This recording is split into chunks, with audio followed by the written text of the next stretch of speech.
Hey, what's up, y'all? I was just sitting here, sitting with what I'm feeling. I posted a bit about, in subtle ways, my childhood experience. Don't need to get into the details of it, but there's stuff that lingers from these experiences that people would call traumatic and also are like soul shaking or even presence activating, gift activating. And with gifts and power, sometimes it doesn't seem like a gift or a power. Because without like control or the ability to dance with being able to say disassociate, depersonalize, leave the body, astral travel, sometimes we're doing that when we have a traumatic experience. We just shoot out, we pop out, or even this whole idea of this reality shatters and we see something bigger or different. And really the gift that is later, as we work with those parts that felt hurt or took on ideas about what that meant or why it happened, what was preferred but didn't happen, or the feeling of powerlessness that it happened. And so that's what tends to linger, and that's what will show up as adults. And if we don't sit with it and just be with it and breathe with it rather than trying to fix it, there's really nothing to fix. It'll just create more of this pain and suffering and just coping mechanisms as the result. Which, when I studied psychology, there's so many coping mechanisms. There's so many ways of dealing with trauma and processing it and reframing it and techniques. And honestly, the best one I found is to just breathe and feel it and be with it. And so I'm here at this park where when I lived in Arizona, I'd come here and I'd run with the dogs. At the time, a woman I was training with, tarot cards and channeling and stuff, that we lived next door to each other, and she had two dogs, and I'd take them out sometimes at like 10 or 11 o'clock at night and just let them free run through the park and just, have fun doing that dog thing, running with them. But I'm here today, and, so I was sitting, I was just breathing, listening to some audio that I find helpful while I breathe, and, connecting with that child part of me that feels kind of like something's wrong in my life, that I don't have things a certain way, or that I don't have more recognition for what I do or who I am. And I know a lot of that's my ego. And I think all of us feel like maybe we're more advanced than we are sometimes. And trying to acknowledge the fact that I am, and I have studied a lot, and I have degrees, and I have all that stuff, and yet it doesn't feel like it's enough. And it's like, what do I need to do next? And it's been my experience that sometimes less is more, and just to feel and be with what is and accept what is. And then divinely, we're inspired to do what's next, or what lights us up. And it comes from a place of genuine, like, heart connection versus I'm doing this to try to get something. I'm reaching out to this person to try to get them to be a client. It's like, no, I'm reaching out to this person because, I love and want to support them, or I'm just excited to hear from them, rather than trying to get something from them or get some kind of relief from my own emotional stuff coming up that I may in the past not wanted to deal with. And I think we all have those friends that reach out when they're upset, and sometimes their therapists even say like, oh, reach out to your friends. And we're happy to help, many of us, and at the same time it's like, yeah, be with it, breathe with it, connect with that child part and love them. And if we need support, still great.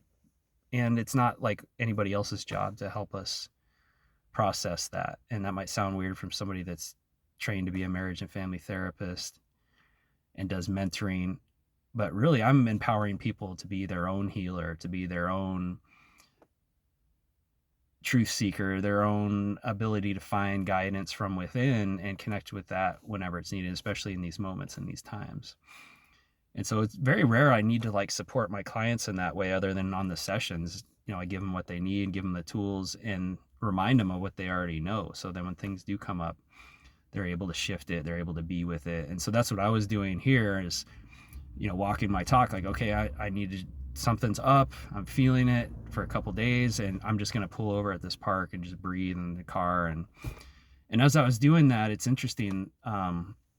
There was a man and his son and daughter walking up the street, and the kid's kicking a ball, and he must have fell or something. I didn't see that, but the ball's like on the other side of the road, and the kid's on the ground, and the dad's standing there over him. And I was like, oh, this is interesting, because this is exactly what I'm feeling. Like, this inner child part of me is upset and crying and wants to be acknowledged. And there's a tendency for me, how I grew up, is to be tough and walk it off and not let anybody ever see me upset or see any emotion, because then they win, whether they're teasing me or if I fall down. It's just like, it was like, yeah, I'm going to get up and just pretend like that didn't even bother me.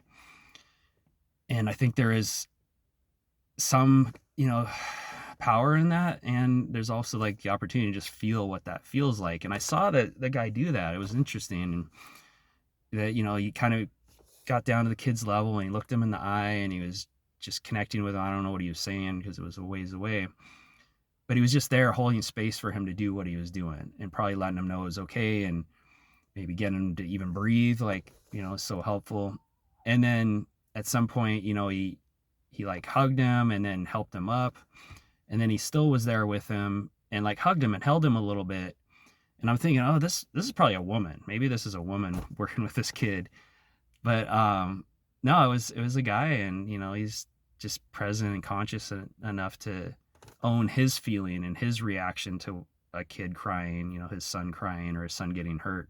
Like, he was present enough to be present with what he was feeling, to be able to assist his kid and really like shift this whole idea of having to toughen his kid up, or try to push away his own adult emotion that he didn't process from childhood, and throw it onto the kid, like, get up, don't show it, don't get upset, you're fine, walk it off.